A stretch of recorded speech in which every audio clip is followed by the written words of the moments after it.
prêchons l'évangile, c'est parce qu'en réalité notre vie a échoué. Amen. Moi-même, ma famille dit ça. Quand tu n'as pas fait beaucoup l'école et que tu prêches la parole, on te dit c'est parce que tu as échoué. Amen. Mais moi, je sais que je sers le Dieu capable d'enlever dans la cendre pour te faire emmener sur la table des rois. Que tu es ce que les hommes veulent ou pas. Le jour où Dieu dit que tu monteras. Amen. C'est ce Dieu-là que je sers. Et ce Dieu à qui je m'accroche. Je ne veux pas savoir si je travaille pour avoir quelque chose. Je ne veux pas savoir si je vais gagner quelque chose. Amen. En 2025, j'ai pris la résolution avec Dieu. Et j'ai dit, Seigneur, certainement je te demandais les choses qui me concernaient. Amen. Et je sais que beaucoup de chrétiens sont dans mon cas. Amen. Nous avons accepté Jésus et nous sommes arrivés en Christ. Nous avons vu comment Dieu nous a guéris. Nous avons vu comment il a élevé nos frères. Nous avons vu, amen. Et nous nous sommes mis des prières qui nous concernent. Seigneur, je veux le mariage. Seigneur, je veux la paix.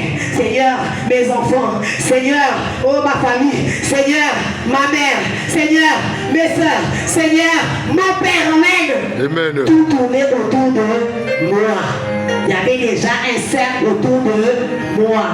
À quel moment je pensais à Dieu?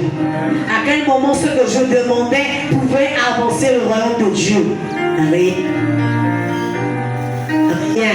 Je ne demandais que pour moi et pour moi seul. Maintenant, dis à Dieu 2025, je ne demande plus rien. Pas parce que je n'ai plus rien à demander, amen. Chacun de nous a tous quelque chose à demander à Dieu, amen. Amen. Celui qui a l'argent veut encore plus d'argent. Celui qui est en bonne santé veut encore rester en bonne santé. Celui qui marche veut encore plus bien marcher. Celui qui... On a toujours quelque chose à demander à Dieu. Amen. Celui qui a 4 maisons veut encore que Dieu l'accorde la chose de construire un palais. C'est ça l'homme, amen. Amen. Mais dans tout ça, qu'est-ce que nous demandons pour Dieu? C'est pour ça que je pouvais interpeller quelqu'un à dire que donne tout ton cœur à Dieu. Amen. Si tout ton cœur appartient à Dieu, tu ne vas pas manquer de te réveiller le matin. Seigneur, qu'est-ce que je peux faire pour toi? Amen. Peu importe ce que tu vas dire, du moment où tu me donnes la force de faire ça, je le ferai. Amen.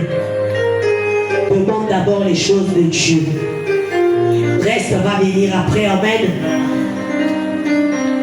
Et nous allons poursuivre avec le troisième point. Amen. Avec le troisième point.